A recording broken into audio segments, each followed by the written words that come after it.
semaine de la prépa marathon. On est mardi, première séance, donc aujourd'hui on a seulement 40 minutes d'endurance fondamentale.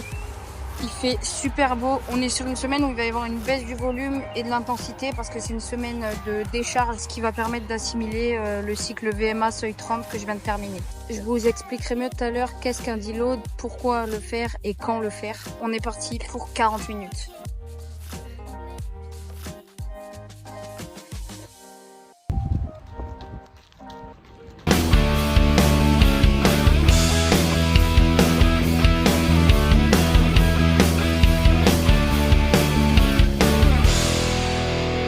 Deuxième run de la semaine et on est sur une sortie longue.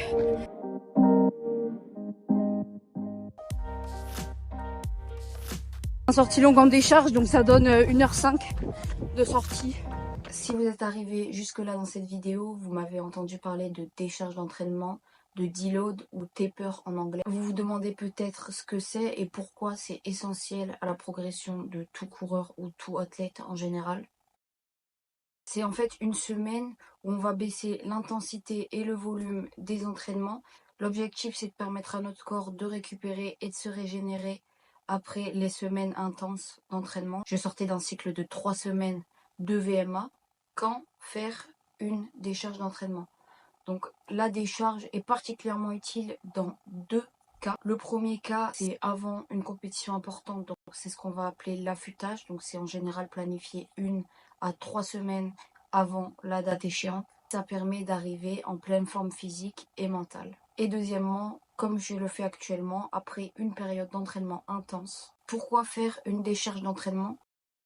Premièrement, la récupération musculaire. La diminution de l'entraînement permet aux muscles de se régénérer et de se renforcer. Deuxièmement, en prévention des blessures, parce que le fait de diminuer l'intensité et le volume va réduire le risque de blessures dues au surmenage. Troisièmement, l'amélioration des performances. Quatrième position, la récupération mentale.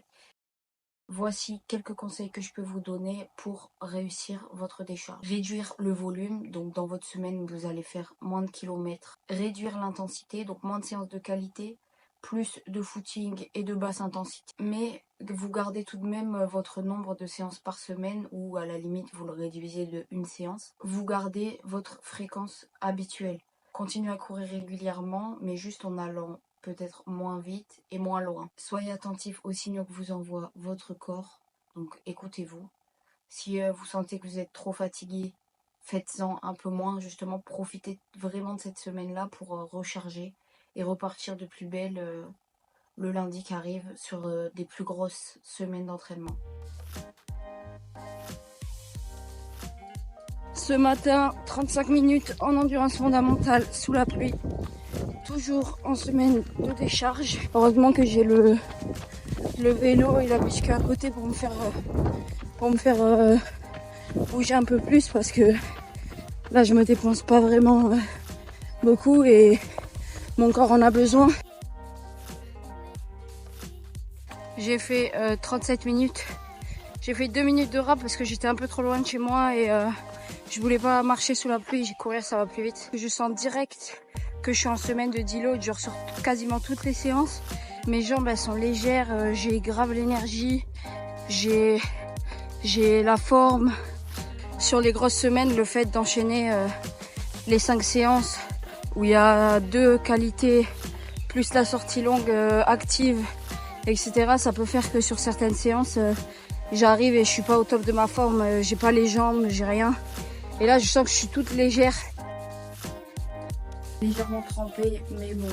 Aujourd'hui, au programme, pas de course à pied, mais un bon petit 2 heures de vélo en zone 2, histoire de faire tourner les jambes et travailler le cardio.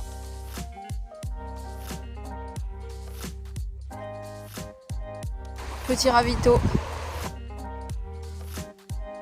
Ce matin, c'était retour de séance avec un peu d'intensité. Donc j'ai un peu filmé pendant la séance, je vous mettrai. Donc c'était 15 minutes en endurance fondamentale, suivi de 1 minute allure 10 km et 1 minute allure 5 km. Les deux 1 minute d'affilée avec 2 minutes de récupération et ça 4 fois. Et c'était censé être facile mais ça l'était pas spécialement. Je suis morte. Ça s'appelle séance intense facile. Je galère. Chercher l'erreur. Aujourd'hui c'est dimanche. Le dimanche c'est repos. Donc on va être parti sur la plus longue sortie vélo depuis que j'ai commencé à faire du vélo. En théorie environ 80 km. Donc on verra ce qu'on peut faire.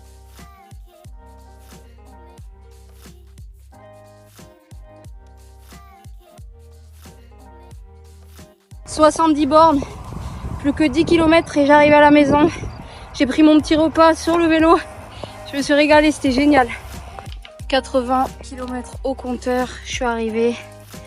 Il est 14h15, on va manger, on va un petit peu se reposer. Et il y a une dernière sortie course à pied qui nous attend cet après-midi, seulement 35 minutes en endurance fondamentale, que je vais faire très tranquille pour pas me fatiguer plus que ça, parce que j'ai quand même fait 3h40 de vélo. Demain c'est le retour de l'entraînement. La semaine de décharge est finie, j'attaque un nouveau cycle seuil 60 avec l'introduction de l'Alliance Marathon. Donc il faut que je sois en pleine forme pour attaquer demain.